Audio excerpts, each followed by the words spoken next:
Ok, la vez pasada nos habíamos quedado en Aristarco y cómo a partir de geometría, digamos, no básica, pero sí fundamental, o sea, a partir de conocimiento geométrico y a partir de observaciones, él logró deducir unas propiedades muy importantes y muy cercanas a la realidad de nuestro sistema solar.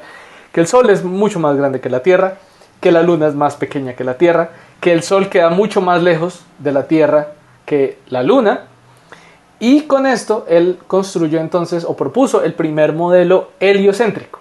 ¿Sí? Dado que el Sol estaba tan lejos y era tan grande comparado con la Tierra, pues no tenía sentido que la Tierra fuera el centro del universo, sino más bien el Sol era el centro del universo, por lo menos del sistema solar. Todo esto dependía de la medida del radio de la Tierra. Entonces, por eso ahorita lo que vamos a hacer a continuación es hablar de la persona que midió el radio de la Tierra, o digamos una de las personas que más famosas en la antigüedad que sabemos que hizo este cálculo. Y vamos a dejar la propuesta de Eratóstenes por aquí en el aire porque más adelante vamos a discutirla de nuevo y por qué, digamos, no caló. La idea es que Eratóstenes sabía de algo muy interesante, y es que cierto día del año, en un lugar llamado Asuán, en África, cierto día del año la luz caía directamente de manera vertical, tanto que en un pozo que había en el suelo se iluminaba el fondo. Y eso solo pasaba un día del año a cierta hora del día. ¿A qué hora? Pues a mediodía. Entonces solo pasaba a cierta hora del día, cierto día del año. Y el resto no volvía a pasar. Ese mismo día, en Alejandría, eso no pasaba. Era justamente el día en el cual la sombra que una columna proyectaba era la más corta, pero no se alcanzaba a ver que el sol cayera directamente por encima. Entonces esa fue una de las evidencias que tomó para decir, ok, claramente la Tierra no es plana, es curva, porque si no, no notaríamos eso y el Sol caería con el mismo ángulo en cualquier punto de la Tierra. Pero dado que no notamos eso, entonces él concluyó que debía poderse hacer un cálculo interesante para poder saber cuál es el perímetro completo de la Tierra. Ya vamos a ver cómo funciona el argumento, pero es algo así. Si yo puedo medir el ángulo con el cual pega el Sol en Alejandría y lo comparo con el ángulo con el cual pega el Sol en Asuán, Asuán es la traducción correcta, no Siena. La diferencia entre esos dos ángulos, dado que este es 0 y este es cierto ángulo, pues va a corresponder también al ángulo que hay desde el centro de la Tierra, desde Asuán hasta Alejandría. ¿Sí? Esa es la correspondencia que vamos a buscar. Esos ángulos van a corresponder igualmente. Entonces el ángulo que él midió para la sombra es 7.2 grados. Por lo tanto, el arco que subtiende desde el centro de la Tierra, desde Asuán hasta Alejandría, es 7.2 grados. Eso lo midió Eratóstenes, ¿sí? Con la caída de la sombra. Aquí a la derecha vemos lo mismo, pero con un poquito más de detalle. Entonces vemos aquí el globo terráqueo. Alejandría quedaba aquí al norte de África. Asuán queda como en los límites sur de la civilización egipcia. Entonces queda por aquí cerquita. Por acá. Por acá abajo. ¿Listo? Y entonces cierta época del año el sol entraba directo en Asuán, pero sobre Alejandría caía un poquito inclinado. Entonces por eso se proyectaba una sombra, esta sombra que vemos acá. Y midiendo entonces la sombra, este ángulo de la sombra, podemos entonces encontrar este mismo ángulo. ¿De qué me sirve? Pues porque voy a construir entonces una regla de 3. ¿Listo? Entonces si yo conozco la distancia, la separación en distancia desde Alejandría hasta Asuán, que son 4.400 estadios, ahorita vamos a ver a cuánto equivale eso, yo puedo hacer una regla de 3, porque yo conozco entonces que 7.2 grados corresponde a 4.400 estadios. Entonces, ¿a cuánto corresponderá toda la vuelta entera? O sea, 360 grados. Entonces, para hacer esa regla de 3 me voy a ir aquí a mi tablerito, vamos a intentar hacer eso. Entonces decimos la distancia entre Alejandría y Asuán, dijimos que era 4.400 estadios aproximadamente. Ya vamos a hacer después la traducción de estadios a metros o a kilómetros. Con un ángulo subtendido que es de 7.2 grados. Entonces la pregunta es, para el ángulo completo, del perímetro completo que serían 360 grados, ¿cuál será la distancia completa? O sea, no la conocemos, pero la podemos calcular. Y ese va a ser el perímetro de la Tierra. O sea, el tamaño de extremo a extremo para darle la vuelta al mundo. ¿Cuál es la distancia? ¿Listo? Entonces de esa manera voy a poder hacer el cálculo. Entonces va a ser una regla de 3. Listo, y entonces la regla de 3 va a ser algo así. Va a ser 4400 estadios multiplicado por la proporción, o sea, qué tan mucho más grande es 360 grados que 7.2 grados. Voy a hacer la cuenta aquí en mi calculadora. Eso da 220.000 estadios. ¿Listo? Ese es el perímetro de la Tierra. Ahora, estamos un poquito en la mala porque, bueno, ¿y cuánto es un estadio?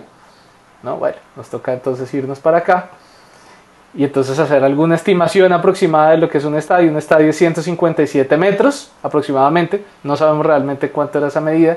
Entonces yo tendría que multiplicar esto por 157 para obtener metros y dividir por 1000 para obtener en kilómetros. Entonces me daría un perímetro de 34.540 kilómetros, que no está nada mal, no es un cálculo malo para nada, es un cálculo bastante cercano a la realidad, de nuevo, simplemente con argumentos geométricos. Entonces efectivamente nos vamos para acá. Entonces le preguntamos a Eratóstenes cuánto le dio. Perdón, a Eratóstenes le dio 34.540, fue lo que nos dio a nosotros, y la medida real es 40.000 kilómetros. O sea, en orden de magnitud estaba bien. No, digamos, el error existe, pero no es tanto.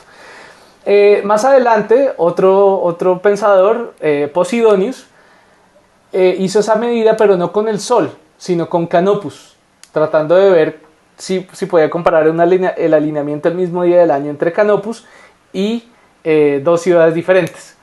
Claro, esto es porque ya se conocía que la posición del Sol también variaba un poco, mientras que la de las estrellas era un poco más estable. De eso hablaremos también más adelante. El caso es que pareciera que esta medida de Posidonius fue un poquito mejor. ¿Por qué? Porque es un poquito más grande. Entonces 240.000 estadios daría un perímetro de 240.000 por 157 metros. Si es que creemos que un estadio es 157 metros, puede que no. Daría 37.700, casi 38.000, o sea, un poquito más cercano a la realidad. Nada mal para hacer hace más de 2000 años. Aquí es comparado Canopus. Canopus es una de las estrellas, una estrella bastante brillante. Si nosotros nos damos cuenta, si pudiéramos ver el Sol desde 3 unidades astronómicas, entonces el Sol se vería así, pero si viéramos Canopus desde 3 unidades astronómicas se vería así, bastante grande, bastante brillante esa estrella. Bueno, entonces ya con esa medida podemos entonces ponerle ya más referencias casi no me puedo arrastrar, ya le podemos poner muchas más referencias a todo el modelo de Aristarco, ¿ok? Sin embargo, pues él no fue el último gran pensador de la antigüedad. Más adelante llegó Hiparco, que digamos se peleaba codo a codo con Aristarco, no porque vivieran en la misma época, para nada, sino porque ambos nos dejaron un legado increíble. Entonces Hiparco era mucho más astronómico en cuanto a que no se preocupaba solo por el Sol y la Luna, sino también por la posición de las estrellas. Entonces él descubrió algo muy importante, y es que trabajando con datos que habían tomado astrónomos alejandrinos y astrónomos babilonios, aunque en esa época también tal vez podríamos llamarlos astrólogos, descubrió que la posición de las estrellas iba cambiando de a poquitos. De hecho, se daba cuenta que el polo norte estaba alineado con la estrella polar normalmente.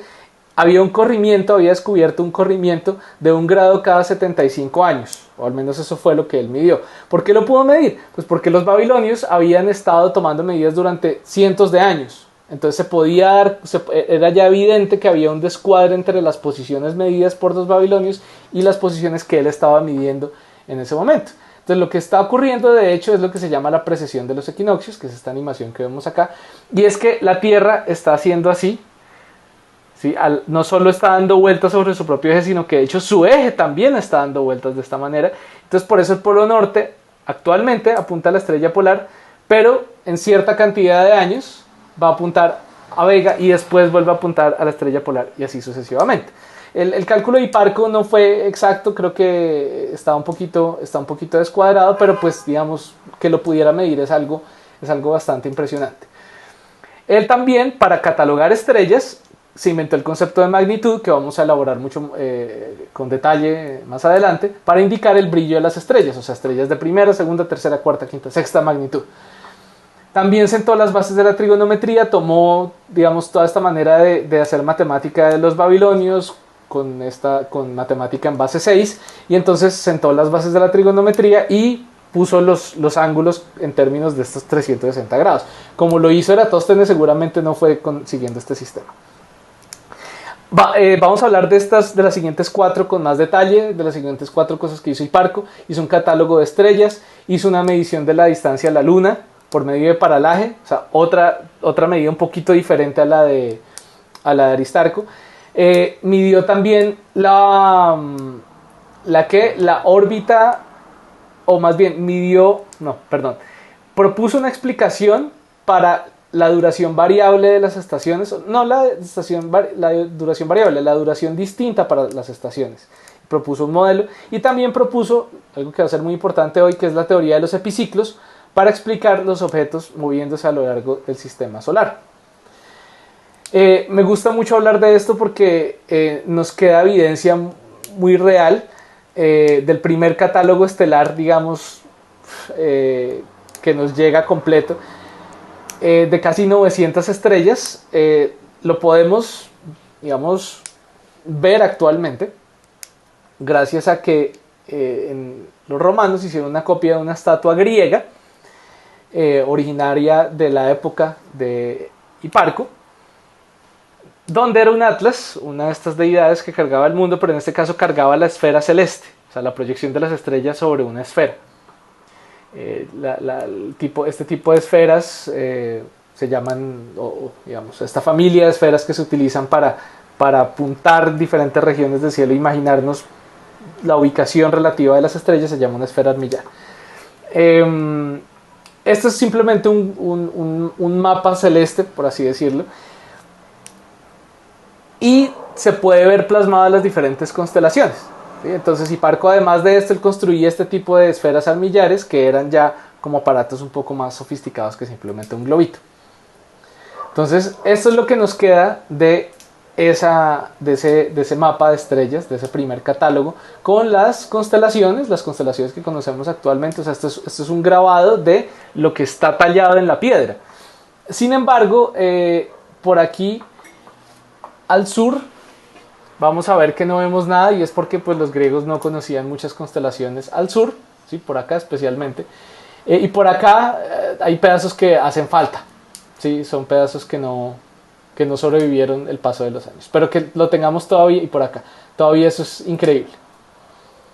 Bueno, Hiparco también se le ocurrió una técnica para medir la distancia a la Luna por medio de paralaje, y la idea es la siguiente. La idea es que si yo estoy aquí, si esta es la Tierra, aquí al lado izquierdo, y estoy viendo el mismo eclipse solar, donde la Luna se interpone entre el Sol y la Tierra, y estoy viendo el mismo eclipse desde dos ciudades diferentes, entonces me voy a dar cuenta que, por ejemplo, visto desde Alejandría, ¿sí? Dado que el Sol se asoma un poquito más, entonces yo voy a ver el eclipse de esta manera. Pero si yo estoy por acá en el Helesponto, que es otra ciudad diferente, más al norte, en Grecia, o cerca de Grecia, entonces yo voy a ver el Sol más tapado por la Luna, entonces voy a verlo de pronto así, como se ve en B. Entonces, midiendo esa distancia del mismo eclipse, angularmente, se puede estimar. Entonces, si conozco la distancia entre el Helesponto y Alejandría, y conozco entonces el ángulo, entonces puedo utilizar la trigonometría para deducir la distancia de la Tierra a la Luna. ¿Listo? Y él obtuvo una distancia entre 62 y 74 radios de la Tierra, que no está nada mal para esa distancia de la Luna. ¿Listo? Y con lo cual se podían calibrar las medidas de Aristarco. Hiparco entonces también propone, como lo mencioné, recordarán de la clase pasada que Calipo de Cícico midió la duración de las estaciones y se dio cuenta que las estaciones duran diferente. Otoño es más corto, invierno es más corto que el verano y la primavera. Entonces, Hiparco propone, como solución a este problema, que es que el Sol hace una órbita excéntrica alrededor de la Tierra. Entonces aquí comenzamos a decir, hey, pero Aristarco ya había dicho que el modelo era heliocéntrico, no geocéntrico. Resulta que mucha gente no estaba convencida por eso, por razones que vamos a ver a continuación, y todavía estaba como ese debate entre el geocentrismo y el heliocentrismo, pero Hiparco quedó muy contento con esta explicación, con una órbita excéntrica, que significa que si el centro de la órbita normalmente está acá, o sea, el Sol le da vueltas a un punto imaginario que está acá, la Tierra no está en el centro, sino está un poquito corrida, y eso explica entonces que el Sol a veces se mueve más rápido y a veces más lento, y entonces por eso algunas estaciones pasan más rápido y otras más lento, las de abajo más rápido, las de arriba más lento. Y entonces él dijo, no, este descuadre es muy pequeño, es apenas un 24avo del radio de la órbita completa, pero lo propuso y digamos matemáticamente aguanta, el papel aguanta esa propuesta, aunque ya sabemos que la Tierra no es el centro del universo. Y él propone también otra idea que no fue original de él matemáticamente, pero la aplicación de la astronomía sí fue, y es la propuesta de que la órbita de los planetas, especialmente por ejemplo para el caso de Marte, como la veremos acá, no es simplemente un círculo, sino un círculo sobre otro círculo. Eso suena extraño, pero la explicación, o digamos, esta era una explicación para un problema que estaba abierto todavía, y era ¿por qué Marte, por qué Venus cambiaban de brillo? Entonces la explicación era no, porque a veces está más cerca y a veces más lejos estos planetas. Entonces, por ejemplo, Marte a veces está más cerca y a veces está un poquito más lejos.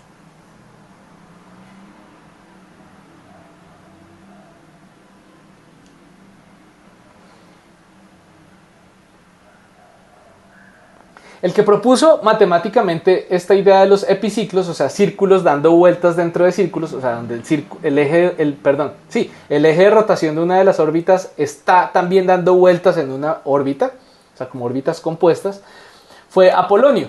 ¿Listo? Apolonio vivió un poco tiempo antes de Hiparco, y él, además de proponer los epiciclos, se volvió muy famoso, o es muy famoso, por haber encontrado la relación entre las secciones cónicas, la parábola, círculo, elipse, hipérbola y el cono. O sea, se dio cuenta que la parábola era simplemente un cono cortado así, el círculo era simplemente un cono cortado así, la elipse era un círculo cortado así, y la hipérbola un cono cortado así.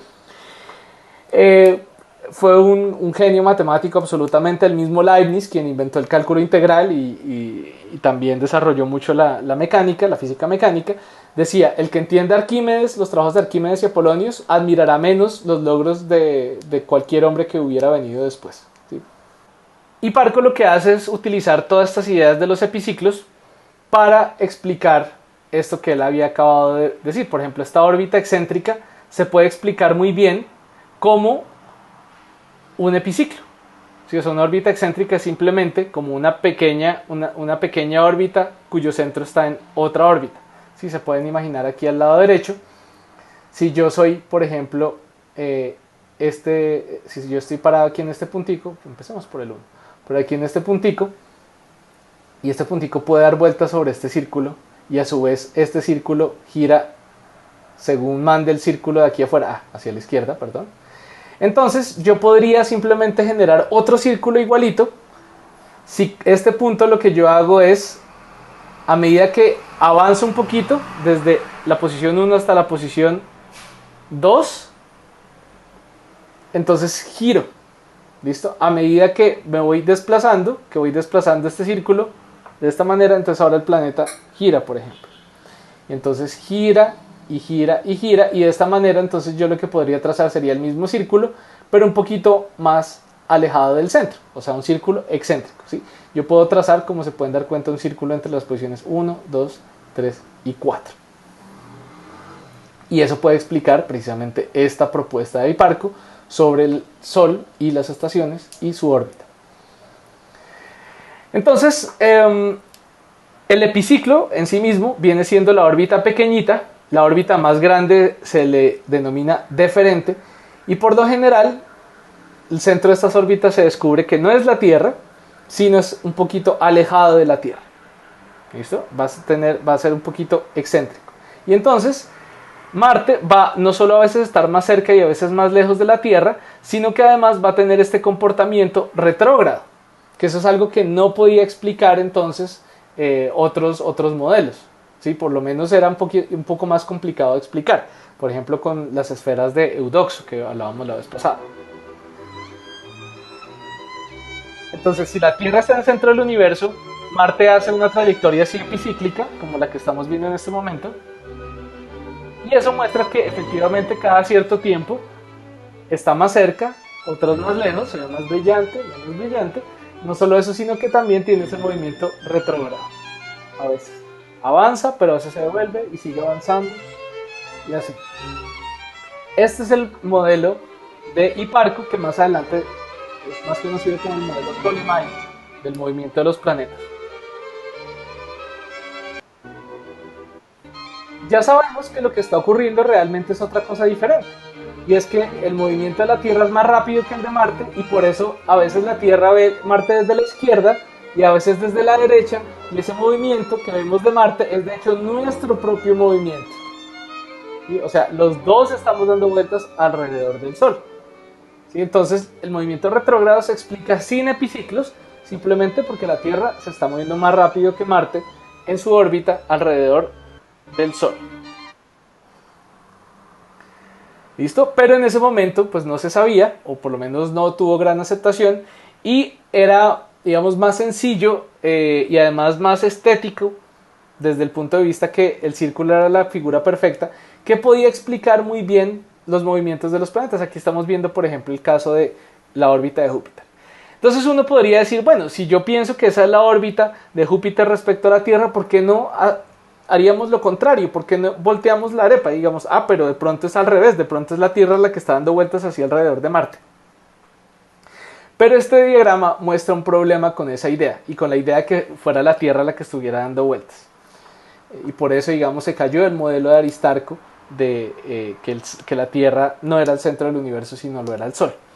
Y es que si nos imaginamos la Tierra en el lugar donde ahorita está Júpiter, nos damos cuenta que si las estrellas fijas están no mucho más lejos que los planetas, en ese momento no se imaginaban que las estrellas estaban lejísimos, sino que se imaginaban que eran objetos no muy brillantes, relativamente cerca, pues más allá de todos los demás planetas, pero relativamente cerca, no mucho más lejanos que cualquier planeta.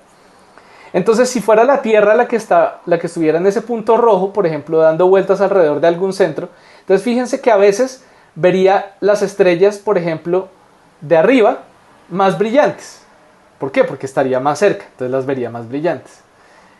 Y cuando estuviera en otro punto de la órbita, ahora vería otras estrellas más brillantes. O sea, a medida que va pasando por la esfera de las estrellas fijas, vería algunas estrellas más brillantes que otras. Y además no solo eso, sino que las más brillantes serían las que estuvieran sobre el plano orbital. Las que están arriba se verían más o menos a la misma distancia, pero si yo estoy dando vueltas cerca, pues vería que las estrellas del zodíaco se estarían cada vez más brillantes en diferentes épocas del año. Y eso no se ve, de ninguna manera se ve. O sea, las estrellas siempre brillan igual, no importa la época del año. Entonces se decía, ves, porque la Tierra está quieta. Si estuviera moviendo, a veces se verían las estrellas más brillantes. No solo eso, sino que además, como ustedes se pueden dar cuenta, hay cierto ángulo de visión desde el planeta que está ahorita rojo, que nos estamos imaginando que es la Tierra, y las estrellas. Entonces, por ejemplo, si yo viera una constelación de ladito, pues vería que se deforma comparado a si la veo de frente. ¿Sí? Pero eso no se veía. Entonces, claro, eso lo sabemos que no ocurre, es porque las estrellas están muy lejos. Pero en ese momento que se pensaba que las estrellas estaban cerca, eso era un argumento para decir, no, la Tierra está fija. Si la Tierra se moviera, se verían deformadas las constelaciones, y no se ven. Se deberían ver más brillantes a veces, y no es así. Y el periodo debería ser un año, porque pues estamos proponiendo que la órbita dura un año. No, nada de eso se ve.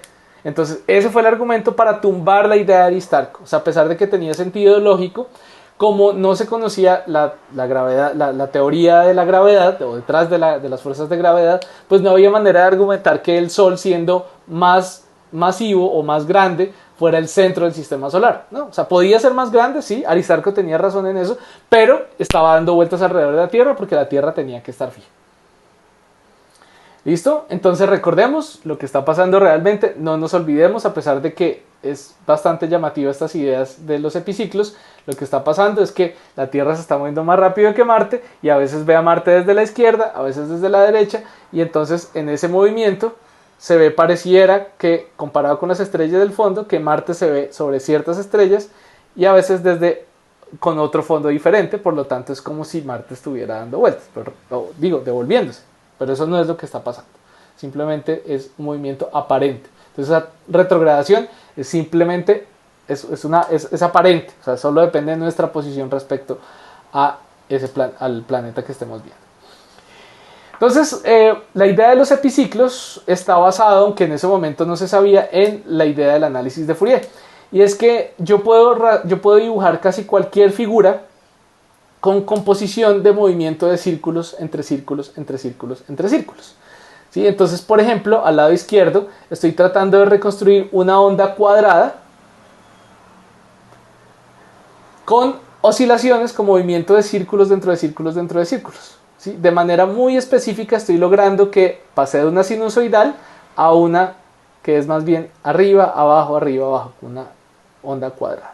Y a la derecha lo que estamos viendo es que empezamos con una onda así suavecita, sinusoidal, y a medida que le vamos poniendo otros movimientos, entonces yo voy a poder hacer más bien una de estas sierritas, así como una línea así, sube, línea así, línea sube. Entonces yo puedo construir cualquier figura o cualquier función matemática simplemente con círculos sobre círculos sobre círculos.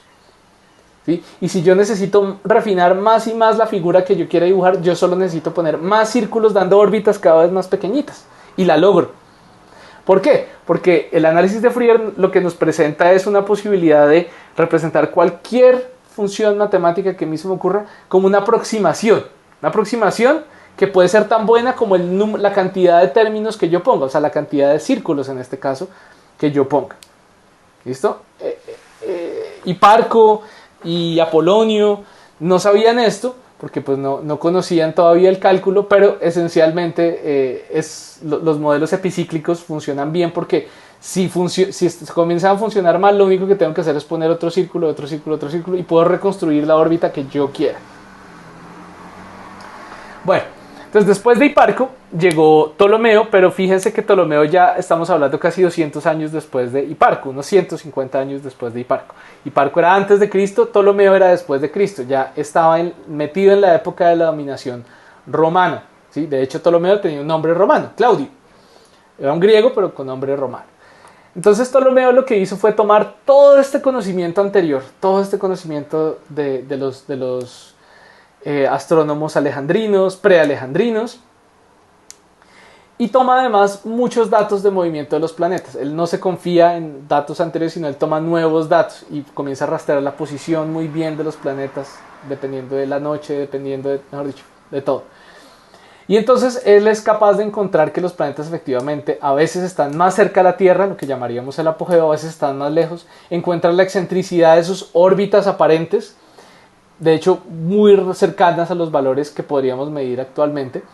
Y él lo que hace es recopilar todas esas observaciones y resultados en un libro que se llama el Almagesto, que reúne observaciones y matemática. De hecho, una persona que lo editó y lo compiló para el resto de la civilización fue la famosa Hipatia de Alejandría, una de las primeras astrónomas conocidas del mundo actual, del mundo antiguo. Hay una película muy interesante que se llama Agora, que es con Rachel Weisz, y es sobre el conflicto entre el mundo antiguo, que ya se estaba despidiendo de la sabiduría griega, y el nuevo mundo que era el cristianismo, y cómo el cristianismo comenzaba a proponer nuevas formas de ver el mundo que no eran compatibles con la manera como los griegos lo analizaban. Este libro Almagesto, de hecho, se compone de varios libros. Principalmente habla del puesto de la Tierra respecto a los cielos, cómo se ve el cielo desde diferentes puntos de la Tierra, que es importante pues para poder planear observaciones, el movimiento del Sol y la relación con el año, fenómenos lunares, los movimientos de la Luna, el astrolabio, un instrumento para entonces medir distancias, para hablar de entonces de la órbita lunar, de las distancias y tamaños de la Tierra, Sol y Luna, pues basado en todo lo que había descubierto Hiparco y Aristarco. Conjunciones lunares y solares y eclipses, que como sabemos son muy importantes, pues precisamente para poder detectar, ¿no? Para poder medir tamaños y distancias al Sol y la Luna, etc. Habla de las estrellas fijas, sobre constelaciones, sobre órbitas planetarias y los planetas, y entonces ahí lo que hace es registrar muy bien esas órbitas propuestas epicíclicas y ajustar muy bien los datos para poder hacer unas predicciones muy buenas de dónde va a estar el planeta tal día del año, explicando los movimientos retrógrados y explicando también cambios pequeños en las inclinaciones orbitales y también en latitudes planetarias, que a veces los planetas no solo tenían este movimiento, sino también un poco este movimiento, pues ya sabemos que es debido a diferentes inclinaciones orbitales. Y él entonces utilizaba estas famosas esferas armillares para poder explicar entonces todos estos movimientos, todos respecto a la Tierra. Su catálogo, el catálogo que incluyó en el Almagesto, tiene 1000 estrellas, no solo como antes había hecho Hiparco, sino además pone coordenadas respecto a la eclíptica, coordenadas en longitud, latitud, y las cataloga por brillo. Amplía el sistema de magnitudes para indicar el brillo de las estrellas. Habla también de los colores de las estrellas, ahí propone, digamos, la clasificación en algunas estrellas amarillentas, las que llamaríamos las rojas, hipoquirros las llaman, que es una palabra que significa ocre, Aldebarán, Betelgeuse, Arcturus, Antares, Pollux, ¿sí? Y Sirio, que raro porque Sirio no es una estrella roja. Entonces, ¿por qué propone a Sirio como una estrella amarillenta? Pueden haber varias razones. Hay una explicación geográfica, y es que pues Sirio, normalmente siendo observada como lo vimos anteriormente y como lo veremos más adelante, como la estrella que los egipcios utilizaban para ver cuándo volvía a empezar el ciclo del año, porque había cierto retraso entre la salida de Sirio y después la salida del Sol. Entonces el día que Sirio salía justo antes del Sol, ahí empezaba el año. Entonces, claro, si se ve en el horizonte, de pronto Sirio se ve un poquito amarillenta, pues por la dispersión de la luz, por la atmósfera. Pero también puede ser una explicación astrológica, porque a diferentes objetos celestes se les achacaba cierto color, que no necesariamente estaba relacionado con el color con el que se veía, sino más relacionado con tema astrológico. ¿Por qué? Porque también Sirio avisaba de la llegada del verano.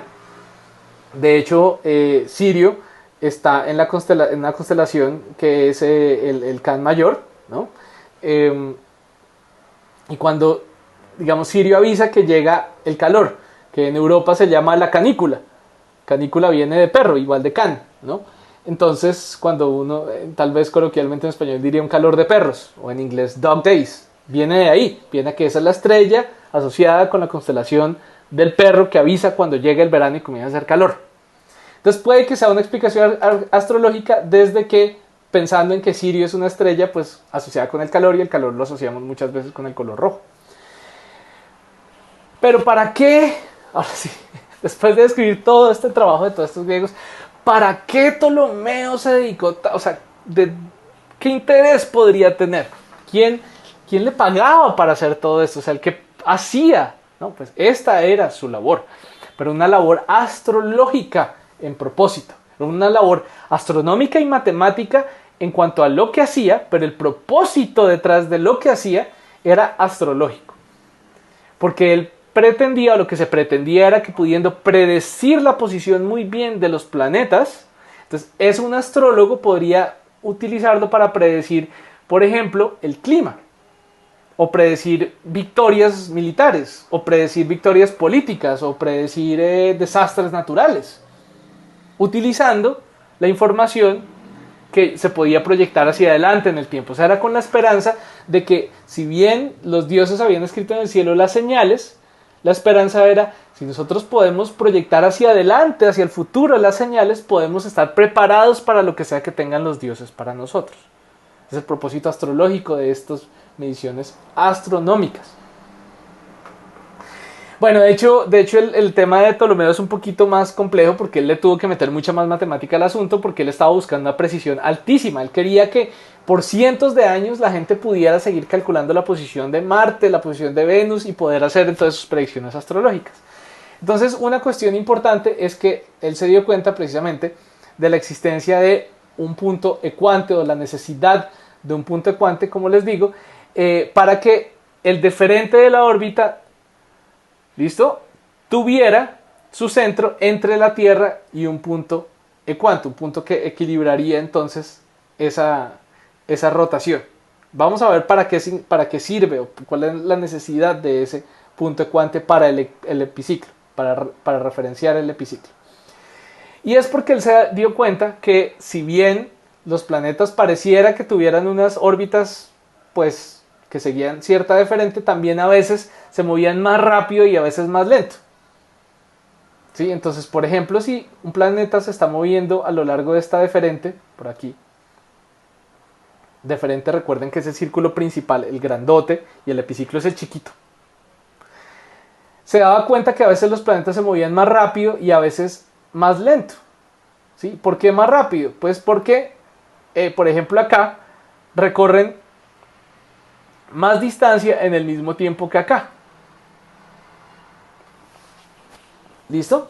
Entonces, si recorren en el mismo tiempo esta distancia y esta distancia en el cielo, entonces claramente aquí están yendo más rápido, aquí más lento. Entonces eso para él era un problema porque ¿cómo así que el planeta se mueve más rápido y más lento? Ah, no, lo que pasa es que yo puedo decir es que se están moviendo a una velocidad constante, pero no respecto a la Tierra, sino respecto a un punto imaginario llamado el punto ecuante, que era obviamente simétricamente al otro lado del centro del deferente, del centro de la órbita principal. Tengo unas animaciones que nos muestran qué es lo que está ocurriendo. Entonces, si la Tierra está en el centro y los planetas, o el deferente, por ejemplo, de los planetas, es el círculo blanco, pues veríamos, si fuera así, veríamos que los planetas giran con una velocidad uniforme respecto a la Tierra. ¿Sí? Pero de nuevo, recuerden, este es un universo cruel y frío, entonces esto no es así. Esto no es así, los planetas no se ven girando así alrededor de la Tierra de ninguna manera. Ni siquiera el deferente, ni siquiera olvidando todos los problemas que soluciona el epiciclo, no. Simplemente el deferente, simplemente pensando en la órbita principal. Entonces, se piensa, ok, no, la Tierra no está en el centro de la órbita, sino que está hecho un poquito lejos del centro, y eso explica un poquito mejor que desde el punto de vista de la Tierra a veces se ve más rápido, a veces más lento, pero realmente no es la que está pasando. Eso sería un círculo excéntrico, un giro uniforme. Entonces, nos gustaría esa explicación, diríamos, ok, los planetas giran uniformemente respecto al centro. Entonces, ya volvemos otra vez a un universo perfecto y lindo. Y la Tierra simplemente está un poquito lejos del círculo, pero no importa porque eso lo explicamos también por medio de otro epiciclo. No pasa nada que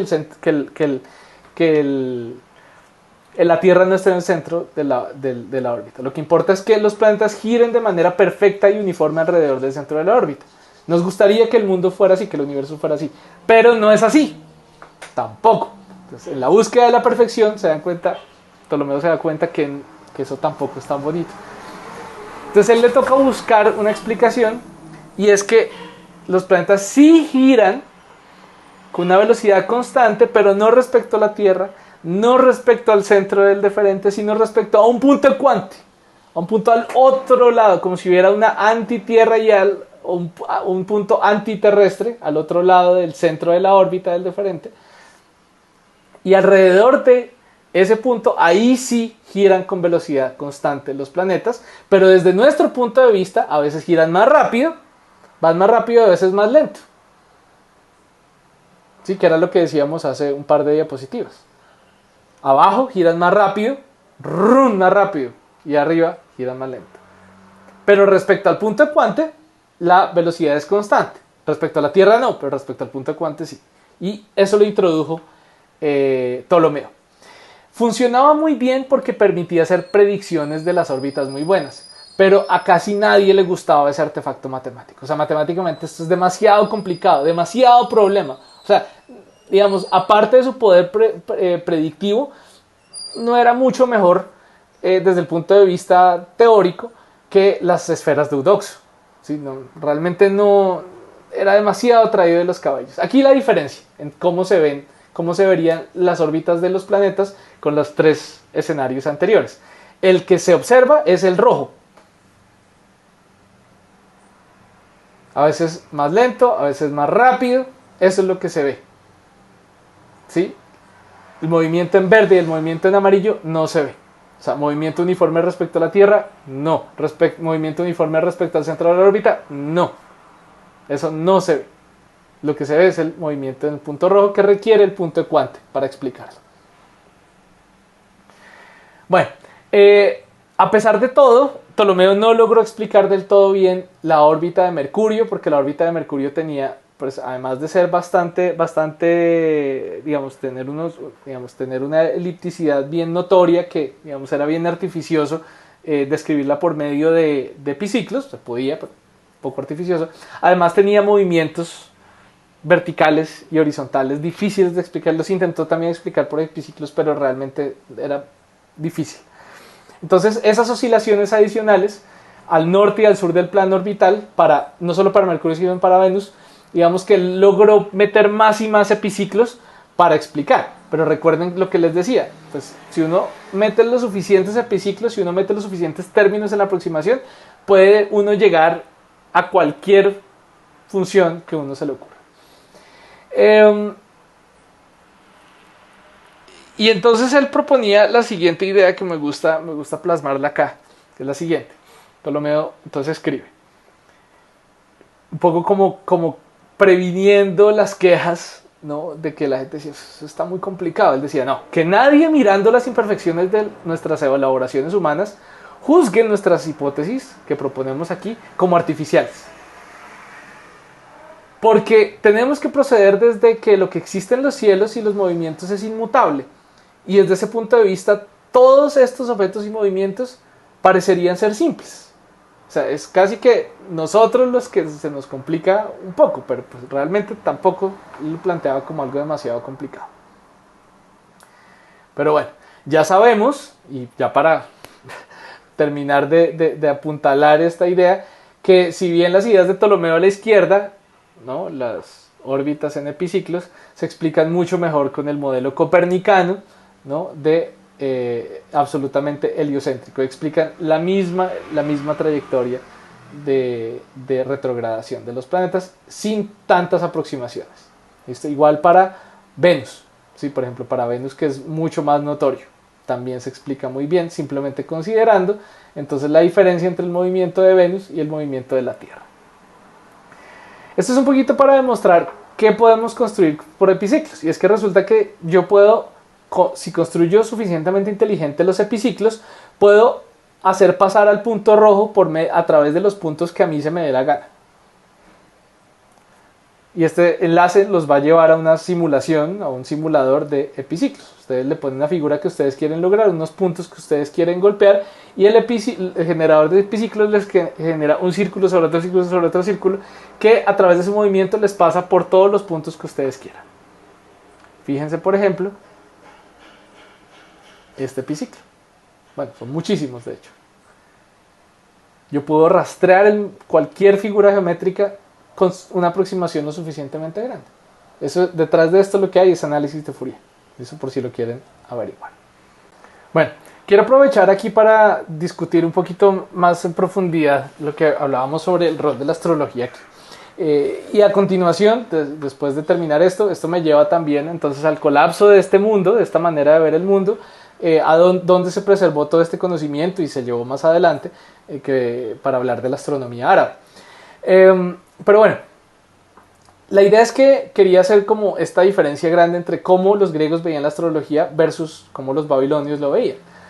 Y es que resulta que a los griegos, todos los griegos que hablamos antes de Ptolomeo, la verdad es que la astrología no, o sea, sí era importante, pero realmente no tanto. O sea, ellos tenían esta idea de perseguir el conocimiento por el conocimiento. O sea, por eso se creó la filosofía, la democracia, la geometría, la matemática, la música, todo surgió ahí, porque tenían mentes muy abiertas respecto a estas, digamos,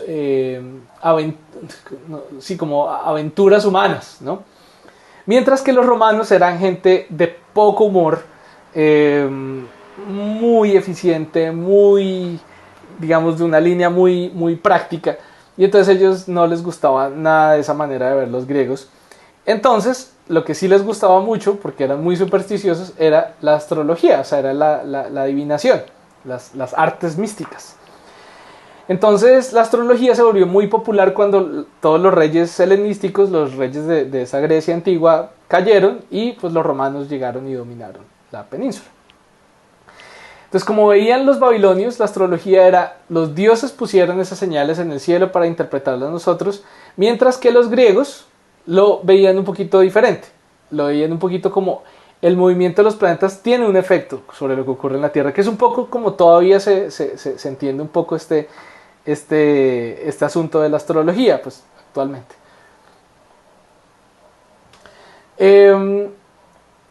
Claro, el asunto es que ya expliqué por qué las ideas anteriores de Aristarco no prosperaron frente a las ideas de Ptolomeo, porque pues en últimas Ptolomeo requería más que teorías sobre cómo funcionaba el universo, requería tablas de cómputo. ¿Sí? Entonces Ptolomeo pues reivindica algunos de los cálculos de Aristarco, pero no reivindica ninguna de las teorías porque Ptolomeo no necesitaba teorías, necesitaba tablas. ¿Listo? Entonces, de hecho, en algún momento anterior, uno de los líderes de los estoicos, de los filósofos estoicos, decía: es deber de los griegos acusar a Aristarco de Samos del cargo de herejía por poner el hogar del universo en movimiento, o sea, la Tierra. Entonces, digamos que ahí no más teorías, era más práctica, cálculo. Pero pues, a pesar de eso, el Imperio Romano colapsó, a pesar de toda la fe que le tenían a los astrólogos, el Imperio Romano colapsó por varias razones. Hay decenas, hay una decena de libros que es una enciclopedia, que es el auge y caída del Imperio Romano, que son muchísimas páginas que no voy a intentar ni siquiera resumir acá, pero ciertas ideas que son interesantes es que en últimas tenía una economía basada en la esclavitud, que no era de ninguna manera sostenible a muy largo plazo. También las minas en España, las minas de oro y plata se les acabaron, lo cual pues complicaba también mucho las cosas. Tuvieron muchas épocas de pestilencia, tuvieron unas pestes tremendas, unas pandemias tremendas, y además pues tenían ejércitos de bárbaros rodeándolos por todos lados que comenzaron a tener más y mejores conquistas, mientras que el Imperio Romano seguía pues estable y más bien decayendo lentamente. Además, pues llegó el paso al cristianismo, a las formas sacras de entender el mundo, digamos, a lo que llamaríamos un poquito despectivamente el pensamiento mágico, o sea, no pregunte, haga lo que dice el cura y ya. Pero pues la ciencia fue preservada, o mucha de la ciencia de la antigüedad fue preservada por monjes, como veremos ahorita. También fue preservada en Bizancio, que era como lo que actualmente es Estambul, antes Constantinopla, que fue esta capital importantísima donde pues, que quedaba como en el centro del mundo, no en el centro de Europa, pero sí en el centro del mundo, donde todavía había como suficientemente abierta para preservar todo este conocimiento. Y más adelante, con la caída de Bizancio, el mundo islámico preserva toda esa ciencia, todo ese conocimiento. ¿Por qué decimos que muchos monjes, digamos, tenían este conocimiento? Porque de hecho lo utilizaban mucho para rezar. Esa fue la manera como toda esta ciencia logró escabullirse a la persecución. Este es un libro de la librería bodleiana de las oraciones y las fechas de los santos, dependiendo de las posiciones de las estrellas. Como pueden ver, Orión, Géminis, cuando se van las estrellas surgiendo por la ventana del monasterio, esa es la fecha ¿no? Entonces, para llevar las fechas de los santorales, muchos monjes todavía mantenían mucho conocimiento astronómico. Pero los árabes fueron en definitiva los que preservaron y además hicieron crecer mucho este conocimiento, el conocimiento heredado de los griegos a través de Bizancio. De hecho, Almagesto es una palabra árabe, ¿no? Almagest. Ellos fueron los que publicaron los textos griegos y durante muchísimos años esos textos solo existían en árabe, porque ellos los pasaron al árabe y los reproducían en árabe. Entonces, no sé si reconocen a este señor, de pronto, siempre dudo de que de pronto ustedes sean demasiado jóvenes para conocer este personaje. No es Baldor, es Al-Khwarizmi, quien, digamos, la palabra algoritmo viene de por allá. Y él publicó unas tablas astronómicas para complementar el trabajo de Ptolomeo, modernizándolo. Más adelante, estamos hablando siglo IX hasta XII, otro astrónomo, Al-Batani, mejoró todas las medidas que había tomado Hiparco y Ptolomeo y produjeron muchas tablas y catálogos. Hubo contacto también con los hindúes cuando Al-Biruni, otro astrónomo árabe, tradujo el Almagesto y los elementos de Euclides también los tradujo a los hindúes. Los elementos de Euclides son la base de la geometría. Al-Hazen, como es conocido en español, Al-Haytham y Averroes criticaron los modelos de Ptolomeo. ¿Sí? Como les había mencionado, leyeron todas estas ideas del punto cuántico y dijeron, esto está demasiado complicado. O sea, no puede ser que el universo esté construido así. O sea, eso no es señal de que el universo sea una cuestión perfecta, ¿no? Más adelante, ya la astronomía árabe tardía, un señor llamado Tusi, Nasir ad-Din at-Tusi, propone otro modelo matemático, digamos, que mejora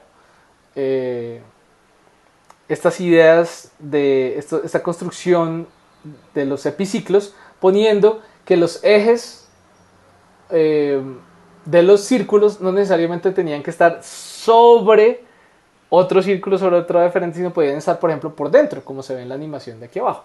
Y esa técnica o ese artificio matemático se llama el acople Tusi. De hecho, Copérnico estudió estas ideas, estudió esta matemática, y esos modelos fueron parte de su obra de Revolutionibus, pues que efectivamente explicaban la Tierra, el movimiento de la Tierra alrededor del Sol, y no el movimiento del Sol alrededor de la Tierra, con el modelo heliocéntrico. Pero necesitó matemática árabe para poder explicar muy bien sus modelos. Más adelante, otro astrónomo, Al-Biyutri, utilizó las ideas de las órbitas concéntricas, de las esferas concéntricas, las esferas de Eudoxo, para poder explicar las órbitas, y ese trabajo fue muy criticado, pero pues fue interesante en su momento. Más adelante, Ibn al-Shatir utilizó la matemática del acople a Tusi para modelar la variación de latitud de la órbita de Mercurio. Ahora sabemos que es diferente por las inclinaciones relativas entre las diferentes órbitas de los planetas, como veremos más adelante. Le habría ayudado mucho a Copérnico, pero él no conoció este trabajo. Este trabajo no siguió más adelante. La idea del acople Tusi es que uno puede hacer figuras mucho más complejas que con los epiciclos de Apolonio de Perga. ¿Sí? Uno puede hacer todo tipo de órbitas, con órbitas elípticas, por ejemplo, con muy pocos parámetros, o sea, con solo 2 círculos y ya, como vemos acá. Aquí hay otro simulador de epiciclos que no lo había puesto antes. Bueno, quería hablar antes de, ya para la próxima clase vamos a saltar a otro tema, pero volveremos al tema de la astronomía árabe de todas formas, para hablar también de otras visiones de la antigüedad que nos llevan de la astronomía. Por ejemplo, la astronomía china, también la arqueoastronomía nos trae varios resultados bien interesantes. Por ejemplo, alineamientos entre monolitos que permiten ver diferentes fechas importantes del año.